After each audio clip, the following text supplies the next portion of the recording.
Hello friends, welcome to the YouTube channel of Lavanya Healthcare and me Nupur Trivedi presenting before you the second part of computer-aided drug design. In computer-aided drug design, we have already discussed about the definition and the QSAR modeling, quantitative SAR, and how many types of QSAR modeling we can do. Now today we are going to discuss the types of computer aided drug design. Okay, so let's start here. Here you can see the flow chart of two types of computer aided drug design. These are structure based drug design and second is ligand based drug design.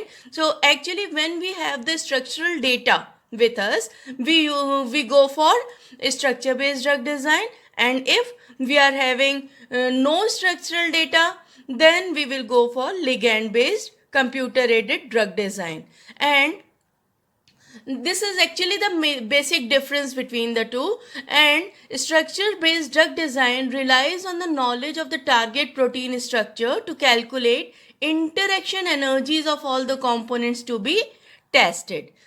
Also on the ability to determine and analyze 3D structure of biological molecules. The structure we used to get, the target structure experimentally we used to get through NMR techniques or X-ray crystallography.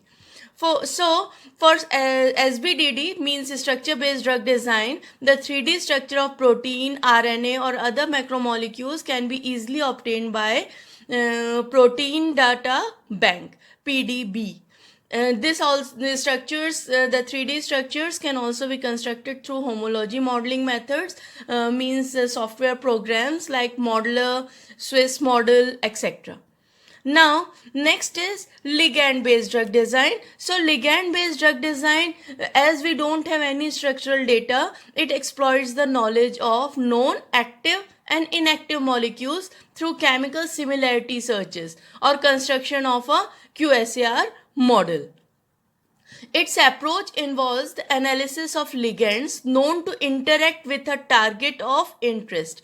Overall goal of ligand based drug design is to represent the compounds in such a way that they retain the physical chemical properties most important and necessary for their desired interactions, because without that we don't have any success in any discovery.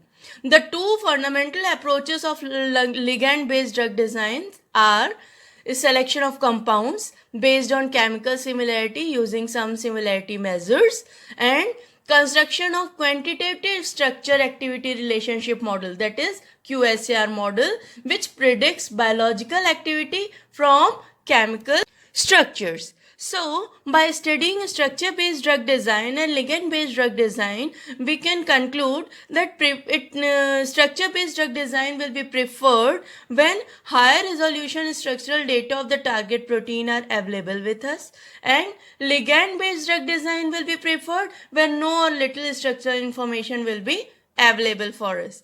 And also structure based drug design will be used in the absence of target 3D structure, with the central theme being development of SAR from which information on modification of the lead compound to improve the activity can be obtained. And in ligand based drug design, it will be applied when the structure of biological target is unknown. Now after this, you have just seen docking, virtual screening, pharmacophore modeling, the terms like this. So let's understand what does those terms have to do here in computer aided drug designing and why they are important in computer aided drug designing techniques. Let's start with the first one, the molecular modeling. Modeling, you all know, modeling models in the movies, in the pictures, you all see those models. So model or modeling is fabrication, a sort of fabrication, or making something presentable, making something more acceptable.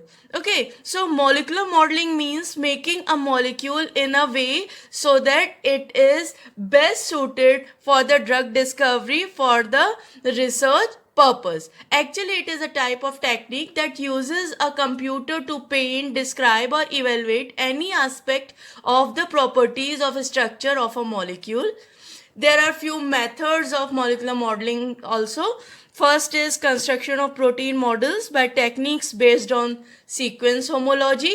Second, it is analysis of three-dimensional databases, then diversity analysis, then docking ligands, then automatic structure generation. So this knowledge is actually aimed at designing new active molecules that can be successfully used as drugs. Now let's come to the second method, which is docking. Docking is actually to find the best fit molecule or best fit position in a nucleus. Why we need docking? Docking actually it fastened the drug discovery process. At older times, when the drug discovery was at its peak, drug discovery cost was too high, and the time taken for a single drug compound to come into the market was very long, means up to 15 years to 20 years it used to take. And one very important thing that we need to keep in mind is human body is highly stereospecific in nature. If a compound is going inside it should be highly specified, because a D isomer is, if a D isomer is required by a body, then only the D isomer will be taken up by the body.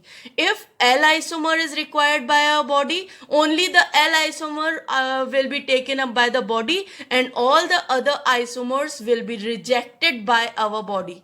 Our body is highly stereospecific in nature and accepting things also. So whenever we are giving body anything, we should be very specific what we are giving to our body. That's why, due to the high specificity of receptors as well, which are there inside the body, the docking studies were required. And the core of the target based structure designing for lead generation and optimization was important.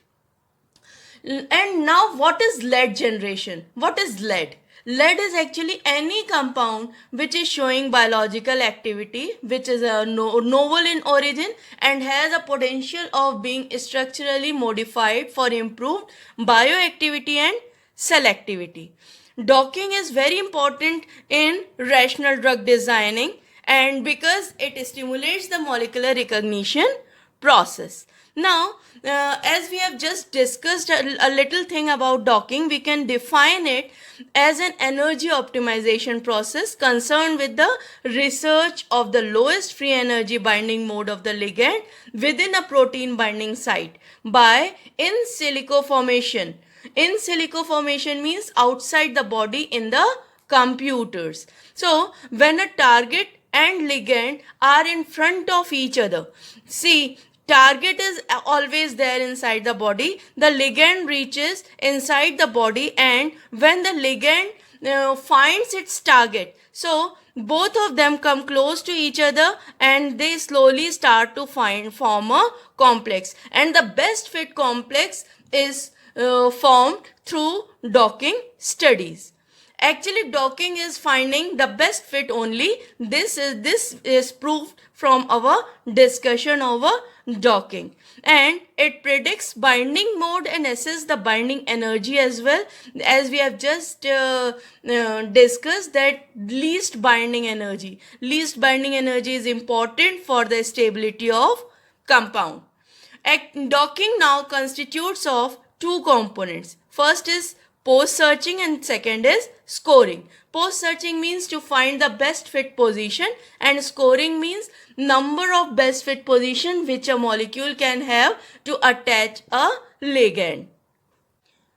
Docking actually attempts to determine the optimal binding structure of a ligand and quantify the strength of the ligand receptor interaction. Now, the docking can be done by use of few softwares like Dock, Autodock Vina, Hammerhead, Slide, ICM, Gold, Fred, Glide, Yuka, VLife.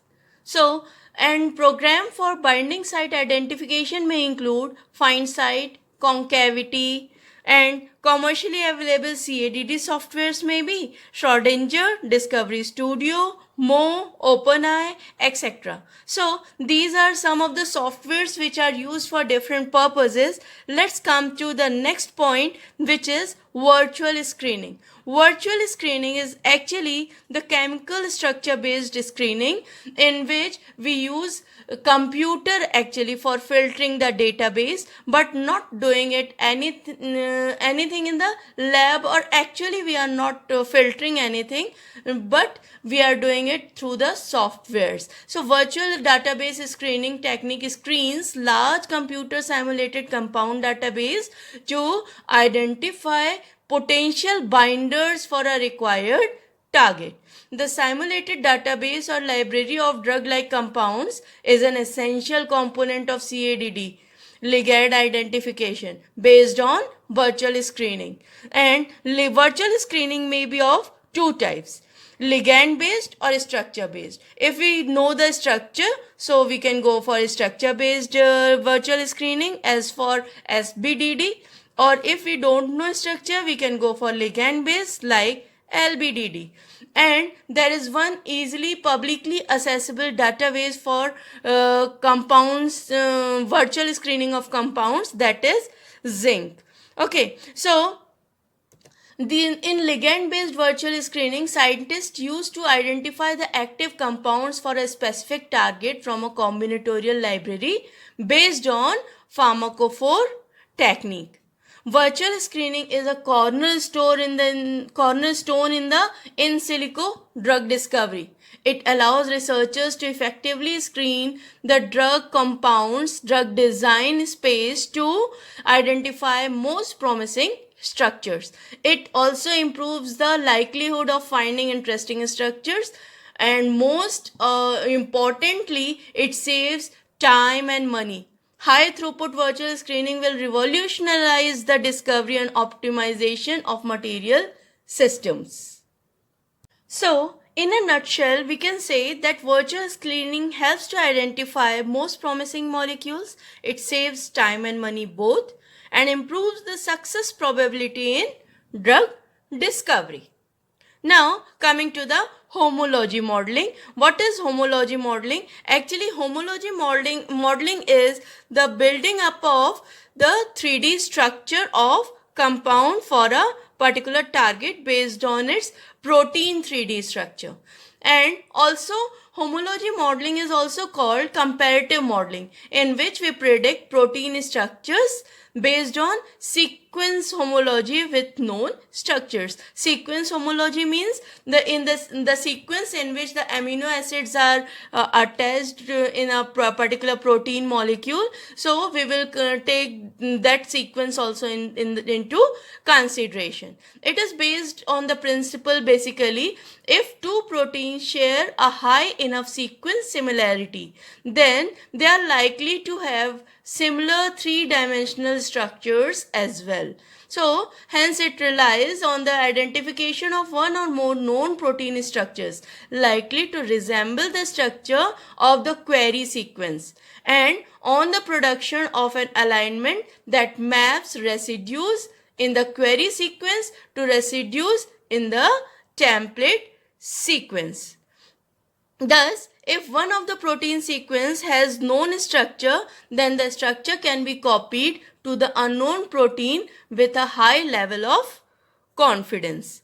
Coming to the molecular dynamics. Molecular dynamics is something in which we are just finding the best fit again, but the molecular dynamics works in a little different way, because it is a type of molecular mechanics based simulation of drug receptor fit to study the dynamic behavior of the protein and other biological macromolecules.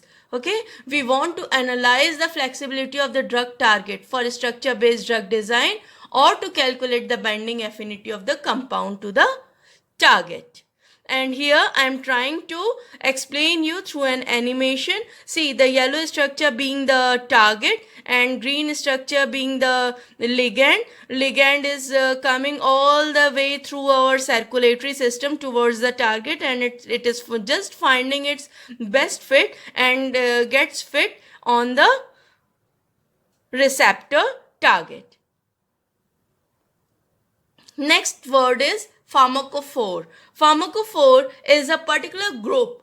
Okay, and this particular group will attach to the receptor target, which will bind with each other, and they will produce the best fit molecule. By pharmacophore modeling, scientists actually perceive and provide description of molecular features necessary for molecular recognition of a ligand by a biological macromolecule. It is actually geometrical approach for spatial arrangement of functional groups, determining steric, electronic, etc. type of features that are necessary to ensure the optimum interactions. These features have been used highly and extensively in drug discovery for virtual screening, de novo designing, and lead optimization. Here, I will explain you. See, the groups are there which are almost similar. The groups which are in pink colored curve are almost similar to each other, and these act as pharmacophores which will attach to the receptor and form the best fit structure between the receptor and the target. Benadryl is actually diphenhydramine, which is antihistaminic, so obviously it will attach to the histaminic site. Allegra, which is fexofenadine, again antihistaminic, it will also attach to the histaminic site to antagonize the action of histamine. See, here one more example I am showing you. This is the structure of morphine, which is having the circled, red circled pharmacophores.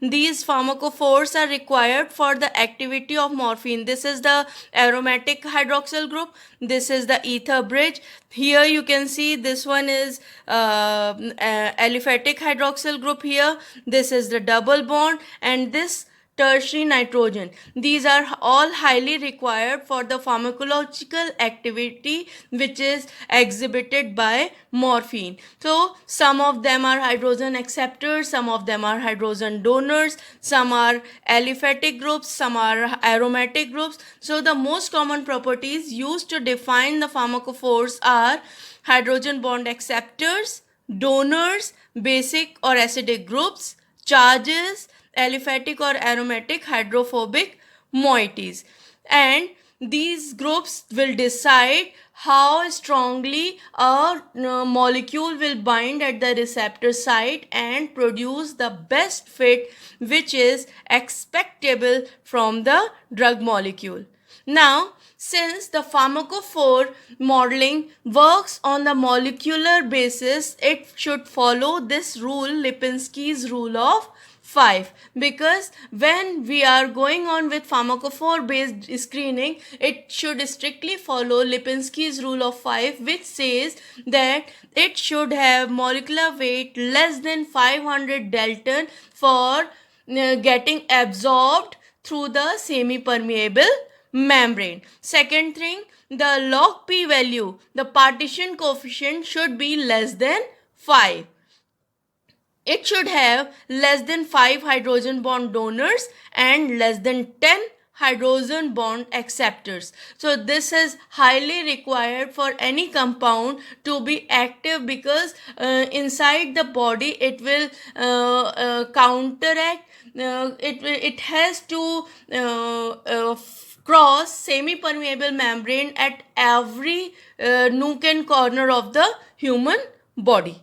Now, let's come to the de novo designing. De novo designing is actually something which is related to the designing of a new compound through the studies.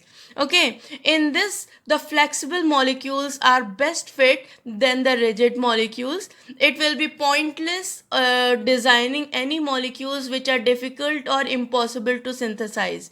Similarly, it will be again waste if we are designing a molecule which need to adopt an unstable conformation in order to bind to the receptor site, because we always need a stable molecules. It is although a slow method, but the designing method can give rise to novel, unexpected results, no doubt successful results, yes, but while designing, it ignores the synthetic feasibility. It will give you a designed compound, but you can't say it is synthetically it is feasible or not. So it cannot be the sole basis of drug designing. This is significant, and there may be major differences in structure between the receptors and the enzymes from different species to species, and the structure designed may vary.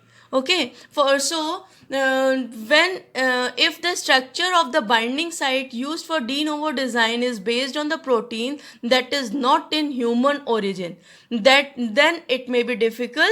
So we should take care all these points so that we can have the best fit through this process.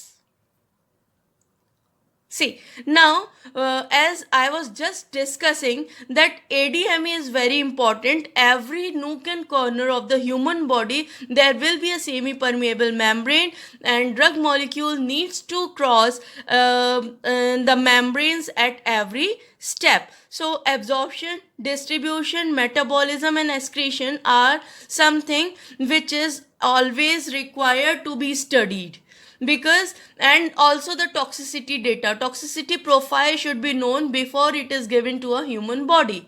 A new chemical substance should be analyzed for its toxicity profile and ADME both. The analysis is highly required, so that after the drug discovery is done, it should not be the case as if we need the after the drug discovery happened, we need to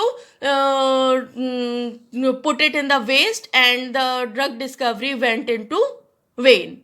So this should not be the case. That's why at the first step we should go for ADME and toxicity analysis.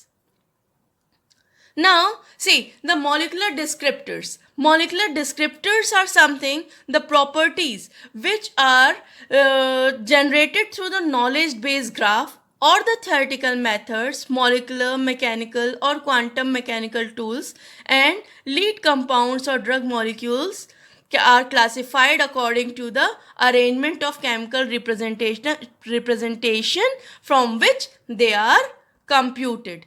Molecular descriptors will decide, means for every molecular descriptor we can classify different types of molecules, and we can say yes, in each and every part the drug molecules can be classified, as if like molecular weight more than 500 daltons, less than 500 daltons, ring structure, alicyclic ring structure, aromatic ring structure or aliphatic ring structure, atom distribution, number of carbon atoms or heteroatoms.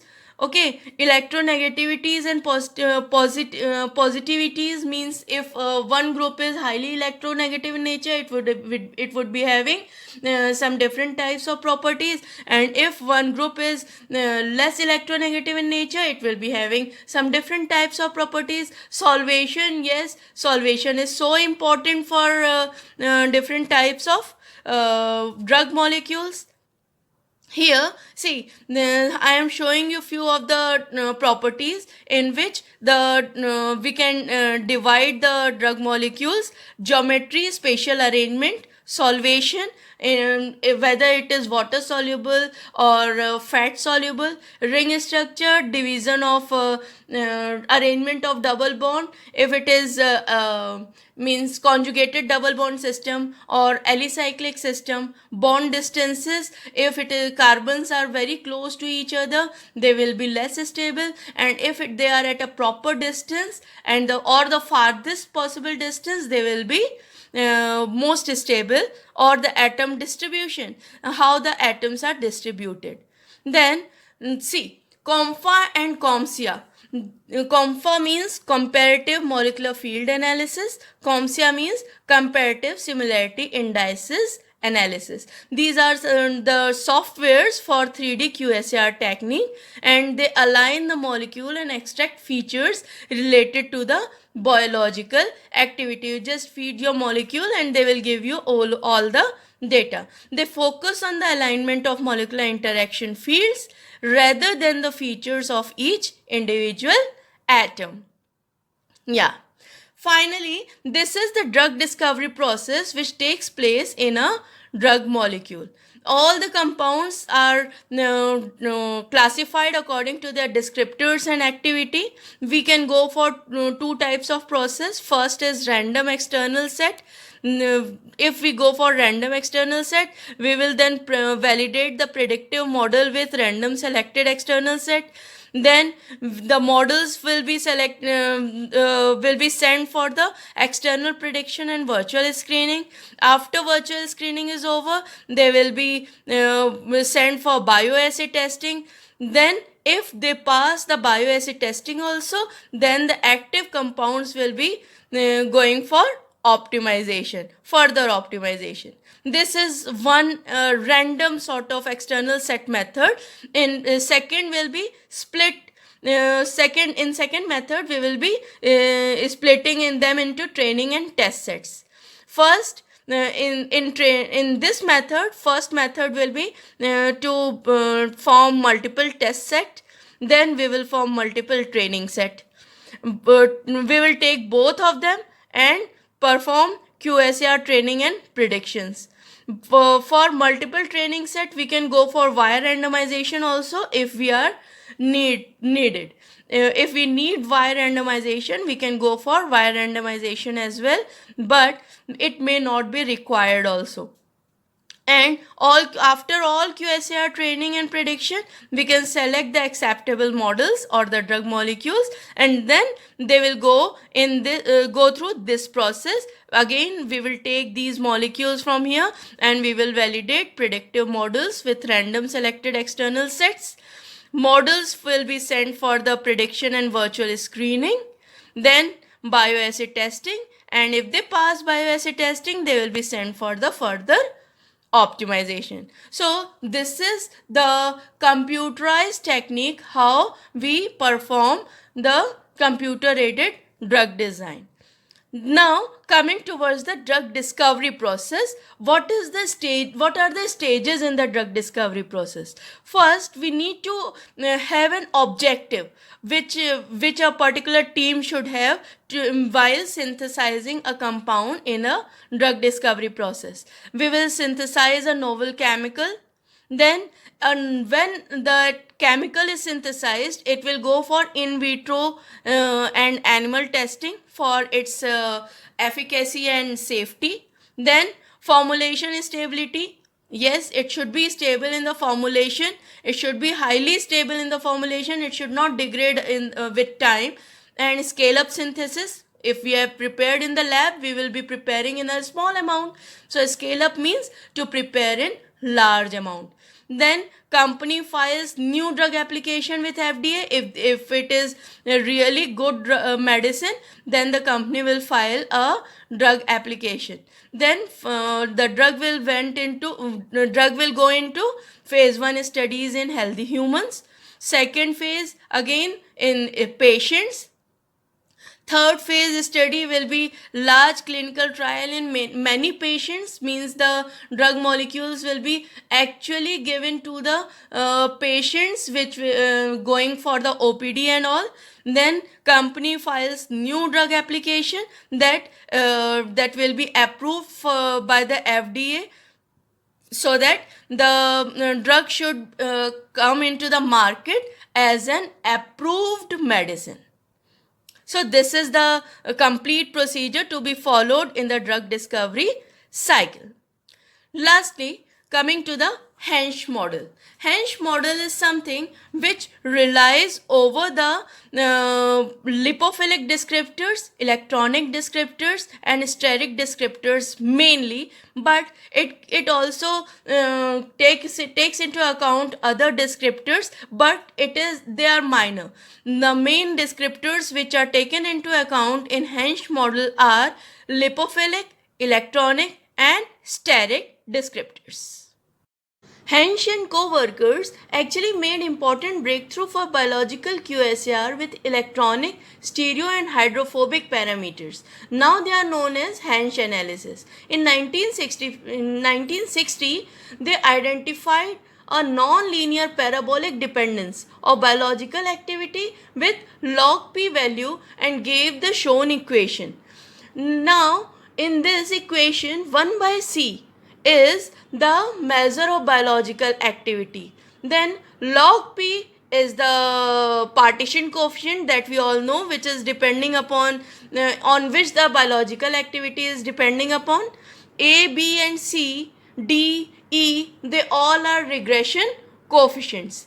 Now, in this Hensch model, some facts are required to be considered. Those facts are: first, rule of thumb; second, selection of training and test sets; third, cross-validated R square; fourth, multicollinearity or autocorrelation between the parameters; fifth, outlier detection and their removal; and sixth, detection of systemic errors.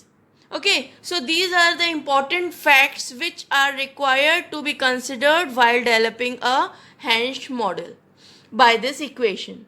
So let's start with rule of thumb. Actually, rule of thumb says that one should select only one parameter per 5 compound data set. This is rule of thumb. Secondly, selection of training and test.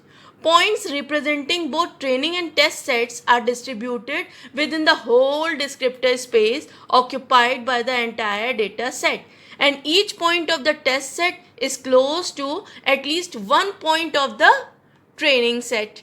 Then third is cross-validated R square. R square is actually the parameter which is calculated by leave one out method.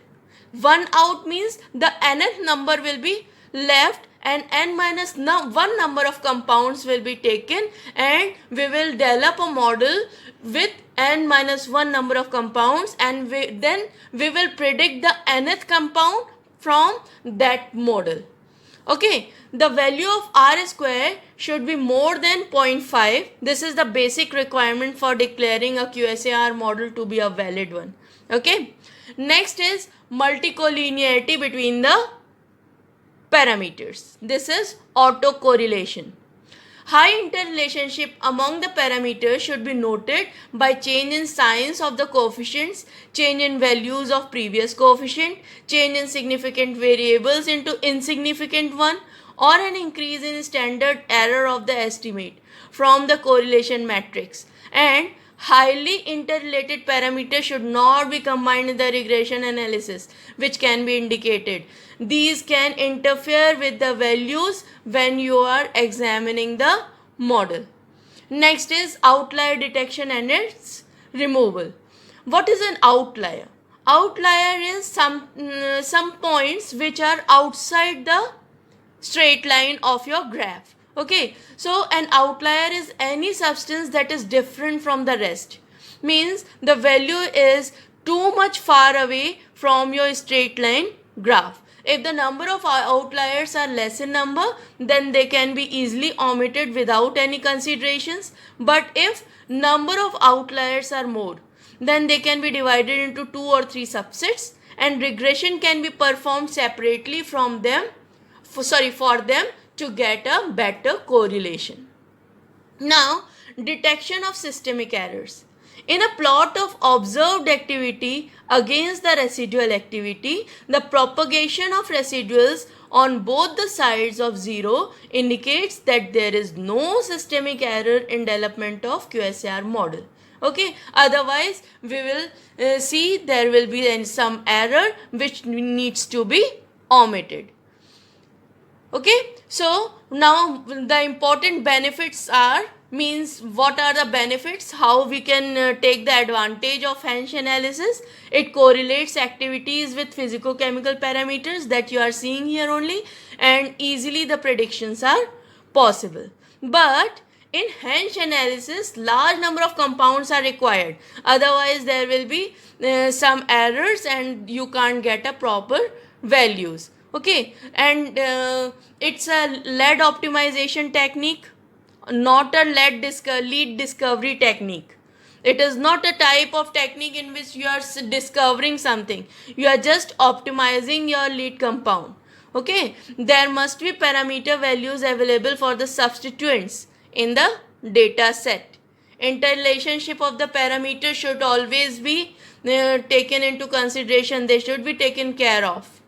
Group should be selected in such a way that it should contain at least one representative from each cluster. For each set of cluster, there should be a proper described representative. Okay. So, let's now come to the steps to be followed for developing the Hensch equation. First step will be to divide the molecules into training and test sets. Second, sketch and energy minimize the molecules under test. Third, calculate the molecular descriptors that we need to examine for the particular development of particular model. Fourth, convert the biological units into the log units. Derive QSAR equation using training set by linear or multiple linear regression. Whatever is required we can do. Next, cross-validate the QSAR model by that calculation of R square, which should be more than 0.5 for a valid QSAR model. And second, ability of developed QSAR model to predict the biological activity of test set, which is excluded from the model development. Okay, so this is all about QSAR modeling, and actually in a nutshell, if I will say, QSAR mainly focuses on the set of descriptors like electrostatic, thermodynamic properties. Various databases available commercially are given in front of you. These are the databases which are cluster of information for QSAR modeling. Now, lastly, I am giving you few abbreviations. See, these are the abbreviations which came across in the whole of the videos. These are some important ones, and rest I have explained in between the lecture. So, if you have any doubts in the lecture, if you feel any query, please put it in the comment box. If you like, then also please put it in the comment box. It will encourage us to bring better videos every time. And if you have any doubts, any improvement you like to have, please feel free to interact with me. Till then, bye bye. Take very good care of yourself.